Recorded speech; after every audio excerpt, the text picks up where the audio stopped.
Vivencias.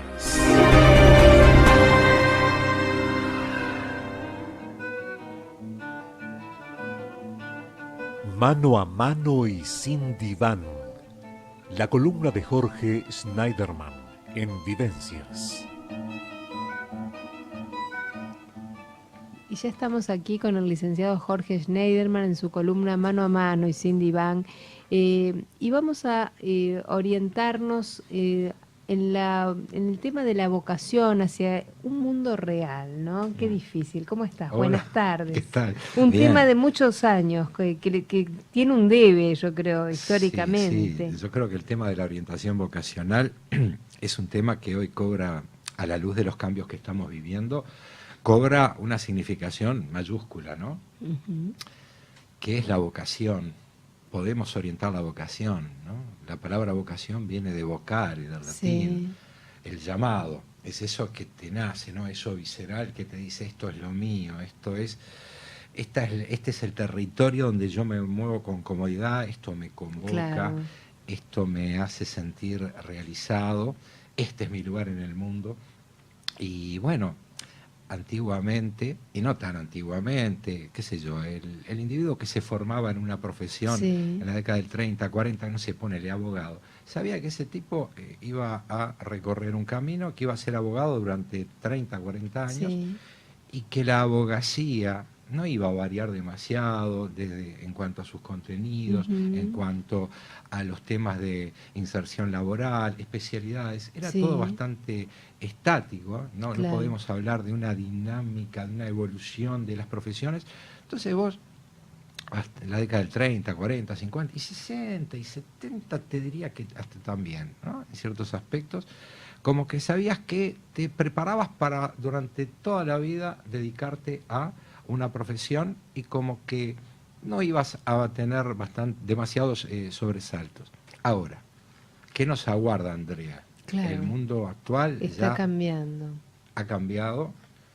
Fíjate que en los próximos 20 años el mundo del trabajo, el mundo de las profesiones, va a cambiar de manera, digamos, sustancial, de manera sustantiva. Los próximos 20 años va a haber más transformaciones que en los últimos 200 años. Claro. Hay un montón de oficios, profesiones que tienden a desaparecer y otras que ya han desaparecido. Sí, y otras que van a aparecer. Y otras que van a aparecer, obviamente. Que no tenemos capaz Claro. qué dimensión real No, ahora. ni sabemos, porque hay algunos datos que son realmente muy ilustrativos. Mira, en los Estados Unidos hace 200 años el 80% de la gente vivía de la tarea agropecuaria. Hoy por hoy en los Estados Unidos un 2% vive de la tarea agropecuaria. En el resto del mundo, si hacemos digamos un balance, promedialmente un 20% de la población se dedica a las actividades agropecuarias. Ha habido una reconversión progresiva. Viste que está todo concatenado con ese aluvión transformacional que fuimos viendo hasta esta cuarta revolución tecnológica.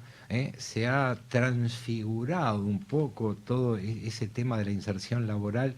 Ya lo que antes era formarse para trabajar durante 30, 40 años en un mismo lugar, yo recuerdo en mi infancia, amigos de mis padres, que se jubilaban luego de 40 años de trabajar en la misma empresa. Sí, ya hoy no es así. Hoy no duran ni las empresas. Claro, ya es otro problema, claro. Claro, es un mundo en permanente transformación, reconversión, y toda esta dinámica, toda esta vorágine, como que va dando paso a nuevas iniciativas, nuevos emprendimientos, nuevas concepciones de lo que es el trabajo. Claro. Por eso tenemos que ser bastante cautos a la hora de decir, bueno, ¿cuáles son las profesiones del futuro? ¿En qué vale la pena formarse?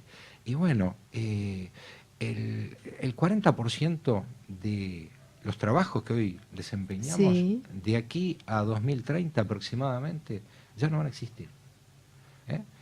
Y el 65% de los trabajos que seguramente van a ser cuestión de todos los días, dentro de 15 o 20 años, todavía no existen.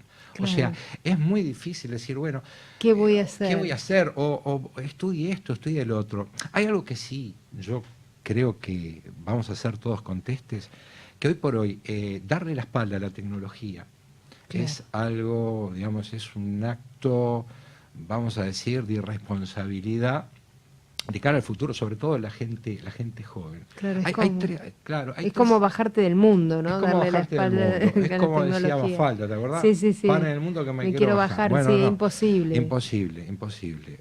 Y aunque quieras no te deja el mundo. Claro, ¿no? Porque claro. La vorágine te Pero lleva. lo vemos en gente grande que ha tenido que ayornarse, Sí. mismo nosotros no tan grandes, pero también lo hemos tenido que hacer. Sí, claro. Yo cuando a mí me preguntan, ¿y qué hay que hacer? Y bueno, lo que hay que hacer es prepararse para lo que vendrá. No sabemos, en sí vemos cuáles son los vectores hacia donde Nos encaminamos. Claro. Yo siempre digo que hay tres elementos, y en esto creo que somos contestes todos, y los grandes teóricos sobre el tema lo consideran así, formarse en tecnología, aprender inglés, mucho inglés, claro. y viajar. Vos dirás, si eso lo hace quien puede y no quien quiere. Pero hoy no es tan difícil. Hoy viajar nos abre portales de inserción. Laboral, claro. Hoy la telemática, la internet de las cosas. Fíjate, se supone que para dentro de 4 o 5 años en el mundo casi todo el trabajo se va a dar de manera, digamos, a distancia, claro. y totalmente depositado en la inteligencia artificial, en la robótica, claro. en la domótica. La domótica que tiene que ver con que en tu casa por ahí va a haber un montón de mecanismos que vos no los vas a tener, vos no vas a tener que llamar a un electricista, no vas a tener, va a haber de repente individuos que se van a ocupar de que tales o cuáles circuitos estén en funcionamiento, se le haga mantenimiento. O sea, ese teletrabajo ya hoy por hoy lo estamos viendo, sí, ya funciona, ¿no? Pero se va a incrementar porque fíjate, a partir de el 2020, 2025, se supone que va a haber internet, o sea, banda ancha gratis en todo el mundo. Claro. Ya se está experimentando los famosos globos de Google, que ya están en una fase experimental en Nueva Zelanda, tratando de proporcionar. Después los drones de Facebook. Y bueno, después el Outernet, que es un sistema de microsatélites que se supone van a diseminar por todos lados los elementos como para poder acceder. Vos dirás, cuando la limosna es grande hasta el santo desconfía. Obviamente, eso va a permitir que, Andrea, digamos, la expansión de determinadas modalidades productivas. Claro. El mundo de los negocios está en permanente reconversión. Y cambios. Pero hay algo que igual creo que va a seguir teniendo que ver con esto de orientarnos vocacionalmente, que si bien, como bien tú señalás, ha cambiado a lo largo de estos últimos años y va a seguir cambiando mucho más en los que vienen, la decisión de una persona de estudiar la carrera o el oficio, ¿no? O sea, prepararse, porque acá no se trata de si es una carrera o un oficio, es prepararte para la vida, ¿no? Muy importante lo que estás diciendo. Claro, porque la preparación para la vida, ¿no? Para porque enfrentar yo no soy la mi vida. oficio, mi profesión o mi trabajo. Yo soy todo y eso. Sos un compendio, eso es funcional a mi, digamos, a la globalidad de lo que voy a desempeñar en mi vida, cómo me voy a desempeñar. Te pasa a constituir, no es lo más importante, pero es por demás significativo, porque eso te marca un rumbo, eso es lo que te permite establecer lo que llamamos el esquema vital, ¿no? O sea, el proyecto de vida.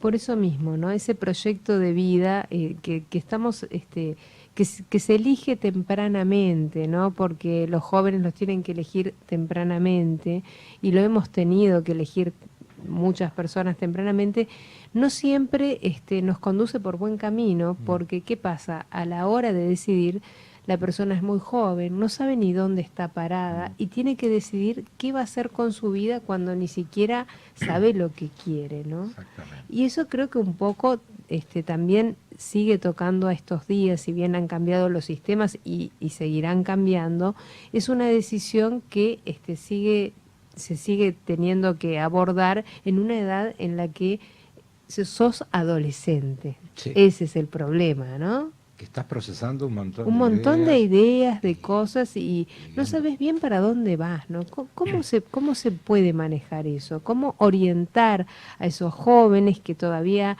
no están bien parados, no saben para dónde quieren ir y además tienen que decidir qué estudiar? Vos me dirás, hace unos años atrás se decidía, pero yo veo que hay mucha gente arrepentida también, ¿no? Hay mucha gente que dice, esto que hago con mi vida, este trabajo que llevo no 8 horas, 10 horas, no me gusta. Y lo hacen contrariado. Sí, me Es acuerdo difícil que... eso, sí, ¿no? sí, Andrea, es muy difícil. Yo me acuerdo que el finado Facundo Cabral, persona que admiro mucho por el buen decir, por el buen pensar, por esa transmisión de ideas tan clara a través del arte, de la Sí. música, Facundo decía que el que trabaja en lo que no le gusta, aunque le paguen muy bien, a la postre termina siendo un desocupado. Y hay muchas personas que por ahí encuentran lo que se dice la beta económica de una tarea, de una Sí. actividad, pero dejan de lado ese vocare, ¿no? La vocación, el mandato interior, eso que te hace sentir feliz, que te hace Vivo, pleno, estar pleno, vivo, porque cuánta gente no se siente así. Exactamente. Ahora, claro, el punto es que en estas circunstancias, un poco por lo que yo estaba describiendo al Ujú. principio, hoy por hoy, a la hora de orientar, en primer lugar, la orientación vocacional no significa que el individuo va al psicólogo y dice, bueno, usted tiene que hacer esto, tiene que hacer lo otro. No. Hay un montón de Pautas. técnicas, hay pautas, hay un proceso, digamos, de evaluación, aplicación de determinadas técnicas, entrevistas, pero no deja de ser una aproximación a lo que pueden ser las potencialidades, las habilidades y las capacidades. Pero obviamente eso no se agota en el resultado que puede arrojar. Es como cuando hablábamos del coeficiente intelectual. Fulanito tiene un CI de 110, es muy inteligente. Claro. Y el otro fulanito de repente tiene un CI de 90 porque de repente esas técnicas no evalúan aspectos que sí hacen a su capacidad, como decíamos la otra vez, a la música, al arte, a la creatividad.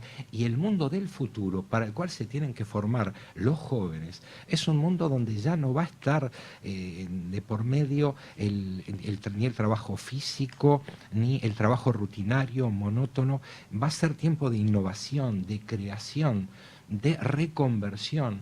Va a haber más tiempo y eso es lo auspicioso.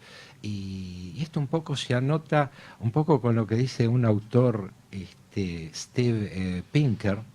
Sí, que lo habrás estuvimos oído. hablando ayer, justamente. Pinker, ahí está. Sí. Hay un libro de él que se llama Los mejores ángeles de nuestra naturaleza, Sí. donde habla precisamente de qué importante es ver desde una perspectiva positiva, optimista, propositiva, un pragmatismo, o sea, con una actitud, ampliando la mira desde una actitud positiva, de que bueno, que ojo, es extremadamente optimista este individuo, por lo tanto muy, muy polémico. Él dice que nunca vivimos mejor, como ahora, que si lo has seguido, él más o menos plantea todas esas cosas, y como que bueno, que estamos en un mundo, no sé si ideal, según Pinker, pero como que las guerras y la violencia, aunque los indicadores lamentablemente no dicen lo mismo, apuntan a ir, digamos, disminuyendo. Claro, él compara lo que pasaba a nivel de la salud en la Edad Media, las pestes, las plagas, las guerras, las matanzas, las hambrunas, obviamente que... También la pobreza, habla de la pobreza, también dice que ha disminuido en los últimos años. Claro, fue disminuyendo, etcétera, etcétera, como que se supone que para el 2035 ya prácticamente no va a haber guerra, sino va a haber países pobres. A mí, hoy por hoy, los guarismos no me permiten ser tan optimista como Pinker. Pero hay algo que sí es cierto, la expectativa de vida al nacer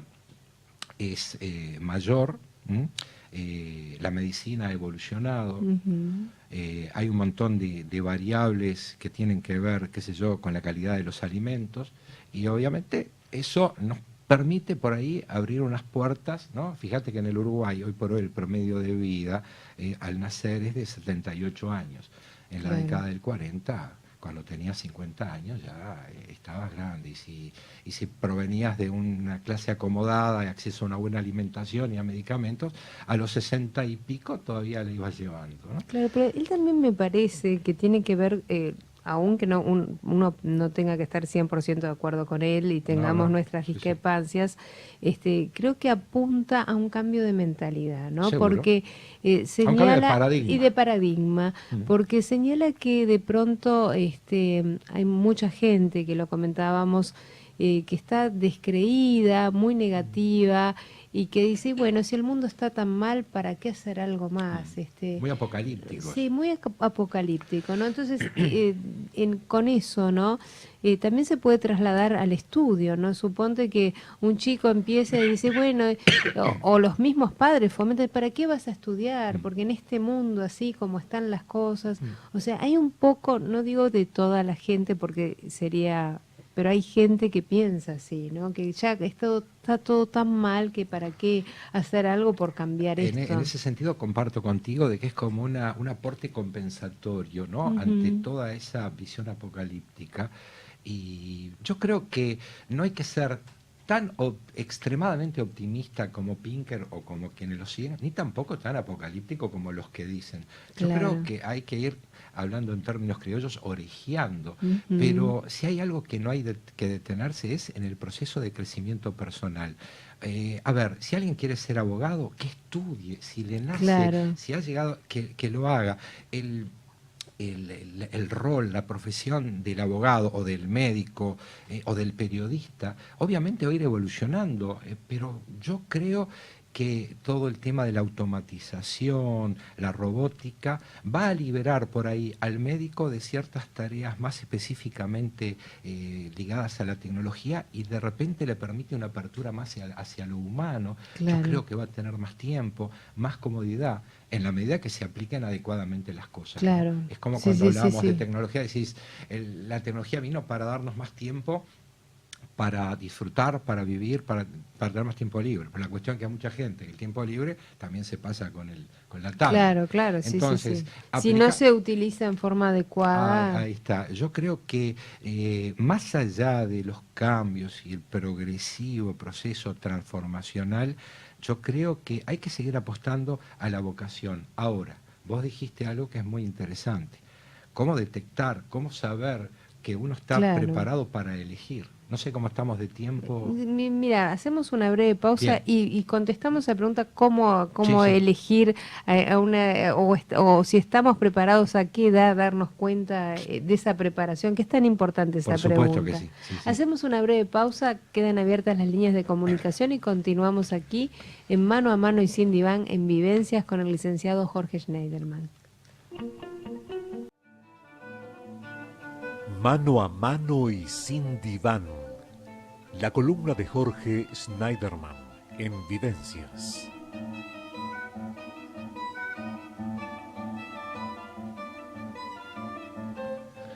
Continuamos aquí con el licenciado Jorge Schneiderman en su columna Mano a Mano y Sin Diván, y estamos hoy hablando de la importancia de la orientación vocacional, ¿no? Y qué importante, nos fuimos con esa pregunta, hacer la elección correcta en el momento correcto, que no es tan fácil, ¿no? Y para eso tenés un montón de anécdotas para contarnos de que no es tan fácil. No es tan fácil. Y lo has visto en carne propia. Sí, ni hablar.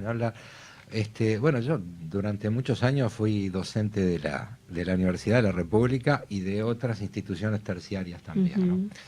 Pero en la Facultad de Psicología, en la querida Facultad de Psicología, obviamente uno se encontraba con gente, fundamentalmente en la cátedra de Psicología Evolutiva, ¿no?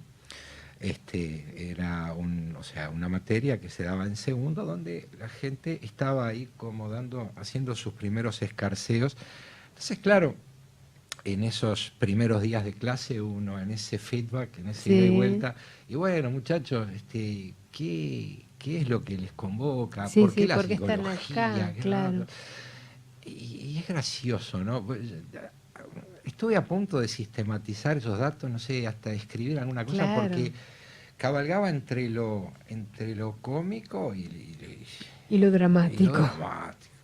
Entonces tenías del que te decía, bueno, yo en realidad quiero estudiar psicología porque yo realmente he tenido una vida muy complicada, te decían, y yo creo que este es el lugar para poder afirmarme y encontrar. O sea, buscaban en la Facultad de Psicología algo así como un espacio terapéutico.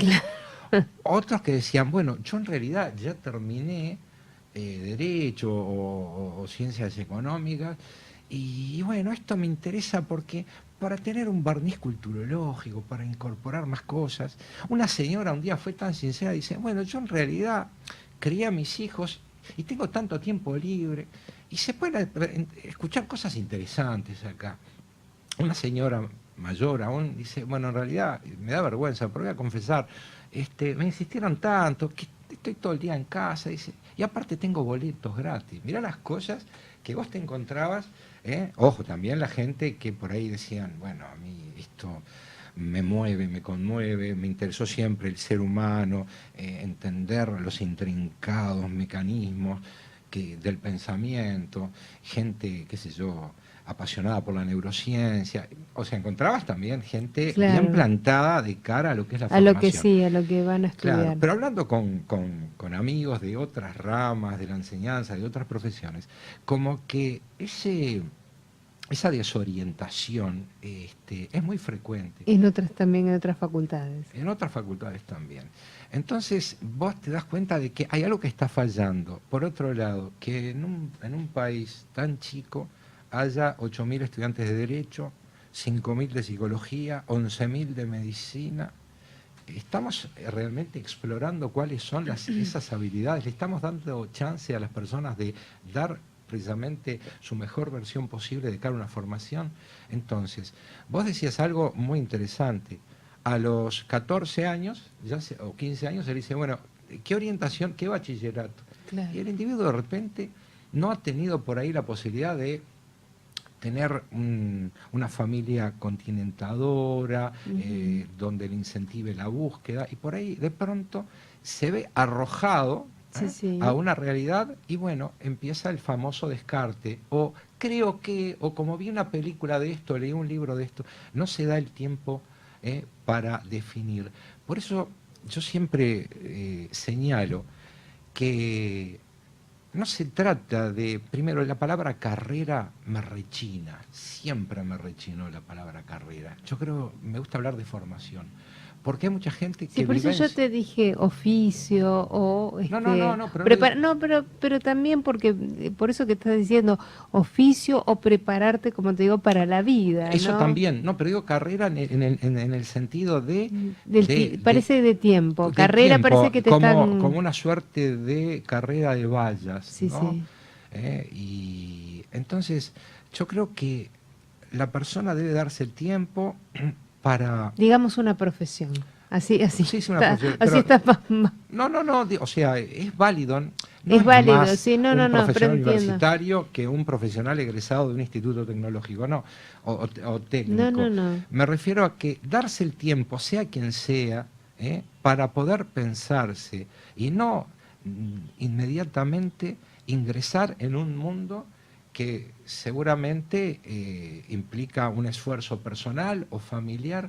Darse tiempo, si uno no tiene bien claro, si uno no ha podido explorar adecuadamente a través de un proceso de orientación vocacional, o no ha tenido de repente ese deseo, esa vocación ya instalada, que se dé tiempo, porque no está bueno, no está bueno lanzarse al vacío, a una A experimentar. pileta, porque por ahí puede venir la frustración y decir, bueno, esto no es lo mío, y por ahí no es que la persona no tenga capacidad o no tenga elementos, sino que está transitando por el camino equivocado. Claro. Y se puede frustrar por ahí una buena vamos a decir, una buena carrera en el sentido Sí, sí, positivo sí. del término, una buena formación en virtud de un apresuramiento innecesario, inconducente, que tiene que ver a veces con las urgencias de terceros, ¿no? Claro. O si no, lo otro. Si el abuelo fue médico, papá fue médico y por ahí tengo, ¿y qué voy a hacer? Voy a hacer medicina. ¿Y por qué? Y bueno, porque me crié en la medicina y porque bla, bla, bla, y porque ya tengo todo. No, Y a veces después es una te presión que condiciona. siente o te Bueno, condiciona, entonces, ¿no? y ahí ya más que el sistema, muchas veces es la Es la familia. familia, A claro, mí me ha claro. pasado de tener gente en la consulta en una etapa muy avanzada de su formación que deciden dejar, ponerle en sexto año de facultad de medicina o en cuarto año de psicología y entienden que bueno, que en realidad estaban dando cumplimiento al deseo de sus padres y no al propio. Entonces, Bueno, pero ya tan avanzado, más vale que terminen, claro, ¿no? sí, Porque sí, ahí, sí, ¿no? No sé obviamente, qué sí, estoy pensás. de acuerdo contigo. Obviamente la decisión la tiene la persona Sí, sí, porque sí. los psicólogos no aconsejamos, no No, damos no, consejos, no, claro, sino que, orientan. sino que damos, digamos, hacemos señalamientos, prestamos herramientas para que la persona, en definitiva, marque cuál va a ser el rumbo que le va a imprimir a su vida, ¿no? Pero lo importante es, de una forma u otra, tomarse el tiempo necesario. Pero si de hecho ya uno ingresó desacertadamente en una carrera en la cual no se halla, arrogarse el derecho de decir me equivoqué, esto no es lo mío. Claro. Voy a dar un paso al costado, voy a esperar a ver realmente que me recorran un montón de cosas internamente, hacer un poquito de, vamos a decir, evaluar realmente hacia dónde quiero proyectarme, o profesionalmente, técnicamente, o artísticamente, o en lo que sea, y darnos el tiempo, incluso de arrogarnos el derecho de equivocarnos y permitirnos decir, bueno, voy a esperar a que mi timing, mi Claro. tiempo, me ponga de cara realmente a lo que yo quiero hacer.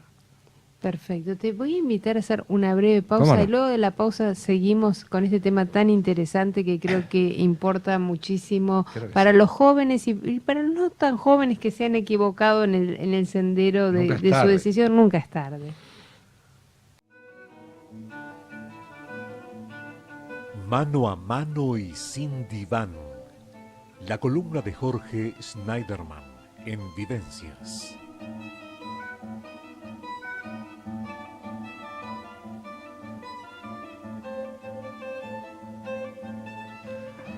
Continuamos aquí con el licenciado Jorge Schneiderman y teníamos el llamado de un oyente que nos dejó el llamado, le mandamos un beso, que equivocó la carrera, pero va a ir la respuesta para ella y por unos cuantos que nos están escuchando.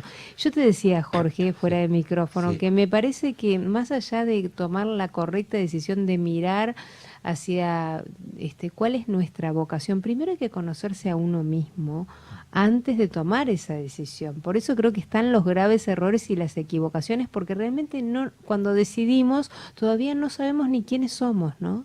Claro. Pero no nos olvidemos del oyente porque No, te le vamos decía a también, contestar. te decía también que siempre me parece que se está a tiempo de hacer algo, Pero pero por cambiar por lo menos y sentirse pleno de alguna no tenga manera. dudas, pero es muy cierto lo que decís. O sea, uno tiene que saber de dónde viene, saber dónde está parado para poder proyectarse Claro. hacia el futuro y para decir, bueno, quiero transitar en el marco de tal proyecto, encauzarme dentro de tal o cual actividad, y darle un formato a la vida donde la gratificación también esté presente. Ujú. No existe la felicidad como un continuo interminable. Claro. O sea, la vida está hecha de momentos gratificantes, frustrantes, pero hay que aprender a convivir justamente. Ujú. Tratar de consolidar un adecuado umbral de tolerancia a la frustración y no decaer cuando de repente las cosas no se nos Claro. presentan como esperamos. Ahora, nunca es tarde cuando la dicha es buena, decía mi viejo. Sí, sí. Y tenía razón, y seguramente tu viejo diría algo Sí, parecido. sí, mi abuela Seguro, decía también, eso, un dicho también. muy, Mira, muy yo antiguo. recuerdo, yo tuve una queridísima compañera de facultad allá en el año 86, que cuando fue el primer día de clase, y ¿vos te acordás que yo mencioné que el primer día de clase fue en el Palacio Sudamérica, Sí. ¿no? Al ritmo de Piazzolla, que venía del salón de al lado. Una de las personas que estaban ahí esperando era una señora que todos pensamos que era una profesora, pero una de esas profesoras de arte. Sí. Bueno, en realidad esa señora, que no era una profesora, era una señora jubilada de maestra, argentina, residente en Uruguay desde hacía, que había enviudado, se casó con un uruguayo, residente en Uruguay de hacía unos 20 años. La cuestión es que todos pensamos que era y nos acercamos y empezó, y cuando hizo la primera pregunta nos dimos cuenta que era una estudiante, andaba por los 66, 67 años. Sí. Bueno, la cuestión es que hicimos amistad con esta señora, Erna, recuerdo el nombre, maravillosa señora, con una cultura excepcional. Y luego entramos en confianza, empezamos a transitar juntos por la carrera, conformamos un grupo de estudio donde ella estaba una actitud muy maternal, era maestra de profesión, claro. Y ella nos decía que allá en Córdoba, interior, donde ella se formó, ella quería estudiar psicología, y en la Argentina estaba bastante evolucionado, pero claro, era muy acotada la posibilidad de hacerlo en Córdoba. De hecho tenía que ir a Córdoba capital. Entonces, como que se fue postergando, y como le ha sucedido a tantas personas en nuestro país, en nuestro interior profundo y no tan profundo, personas que querían estudiar otras cosas y terminaron estudiando magisterio porque era lo que había. Pero ella durante toda la vida, más allá, para no caer en esa frustración, independientemente que ejerció la docencia, el magisterio, iba cuando podía a Buenos Aires, consumía literatura, y tenía una vastísima biblioteca y un acervo cultural y una formación psicológica brillante, brillante, porque ella tomó los recaudos que a lo largo de la vida, para no sentirse frustrada, darle esos momentos de gratificación, un poco hacerle un mimo al espíritu, decir, bueno, trabajo. Y le gustaba el magisterio, pero no era su gran vocación. Trabajo en esto, trato de disfrutar. Que fue de lo que me formé. Que fue de lo que me formé, pero aparte me nutro de esto, que es lo que me alimenta, más allá de permitirme, más allá de lo que me permite solventar, o sea, hacerme cargo de mis gastos. Claro. También satisfacer ese deseo de conocimiento. Y ella ahí, creo que vale el ejemplo. Claro. Todos a lo largo de la vida, sin dudas, vamos resignando cosas. La vida es opción, ¿no? Claro. No se puede estar en la misa y en la procesión. No, tal cual. Qué sé yo, a vos te gusta mucho la pintura, y pintás excelentemente bien, y sos excelente periodista, y escribís, y todo eso. Claro, pero hay un área, de repente, donde vos focalizaste más, porque por ahí se te brindó en ese ámbito la apertura laboral, y por ahí desarrollaste eso, pero no quita que también alimentes esas otras áreas. Y eso es muy importante. Es muy triste, y uno lo ve en la clínica permanentemente, esas personas que la tercera parte de su vida, durante 40 años, estuvieron malhumorados, trabajando en lo que se suponía el empleo seguro, ese lugar de donde no te van a mover nunca, lo que era de repente ser empleado público antes o ser bancario, en que si la persona hacía las cosas medianamente bien, se jubilaba de eso. Pero no reparaban en que el trabajar a disgusto, 8 horas por día, implicaba que la tercera parte de tu existencia estuvieses un poco a contrapelo de tu deseo. Claro. Satisfacías la necesidad de solventar, de tu manutención. ¿Y el deseo? Claro. Entonces, esas personas, eso se trasuntaba luego en su vida, ¿no? La frustración. Esas personas que veían ciertos aspectos como los demás veían pasar la vida desde el cordón de la vereda, ¿no? Claro. Pero también yo te decía, Jorge, que es un poco el ejemplo que estabas poniendo, que de pronto, no sé en qué, no hablamos con esta oyente, pero no sé si está jubilada o sigue trabajando, ¿no? Y a veces si seguís trabajando difícilmente y tenés una familia, puedas hacer, dedicarle de pronto la posibilidad de hacer una profesión universitaria o asistir, es como muy complejo. Pero sin ir tan profundo, hay cursos, actividades que pueden llevar menos tiempo y que pueden hacer sentir a una persona, como decís tú, buscando en esos pequeños puntos que tienen que ver con esa búsqueda personal que uno la va encontrando, talleres literarios, cursos de pintura. Estoy poniendo algunos ejemplos, clases de yoga, clases de miles de cosas, que tienen que ver con la creatividad, con buscar adentro de uno y que de pronto lograr ese espacio de satisfacción personal fuera del trabajo, ¿no? En ratos. Sí, es fundamental lo que decís, porque tiene que ver con esa búsqueda de la completud que todos siempre deberíamos realizar, ¿no? Fíjate que Figari, ¿no? Pedro Figari, ¿sabes a qué edad empezó a pintar? Sí, a muy los grande. 57 años. Sí, casi con 60. Y Nunca es tarde, por eso te digo, cualquier actividad que nos propongamos en la vida, salvo que me digas, bueno, es algo físico que ya el físico no te lo permite. Quisiéramos de grande aprender a bailar ballet, posiblemente, bueno, eso no se estaría, no sería posible, pero hay otras cosas que sí son posibles. Lo que tenga que ver con el intelecto siempre es posible. Claro, y de repente, más allá de lo que definimos como intelecto desde el punto de vista de lo analítico, de lo intelectual propiamente dicho, Sí, hay un montón de áreas que nos permiten cultivarnos y tener una vida plena. Sí. Es importantísimo, Andrea, hacernos trampas al solitario. Hay muchas personas que dicen, bueno, sí, me gustaría hacer esto, pero ahora tengo que dedicarme a esto. Entonces dicen, bueno, cuando los chicos crezcan, lo voy a hacer. Después que los chicos crecieron, dicen, bueno, ahora tienen que entrar a la universidad. Se ponen no puedo. excusas, decís. Ahí está, permanentemente excusas. Y esa postergación luego redunda a la postre en frustración, porque cuando todos inevitablemente hacemos un balance de nuestra vida, miramos para atrás, ¿no? Cuando llegamos próximos, digamos, a la edad del retiro, todos hacemos de una forma u otra, pasamos y decimos, bueno, a ver, ¿qué hice? ¿Qué asignatura pendiente?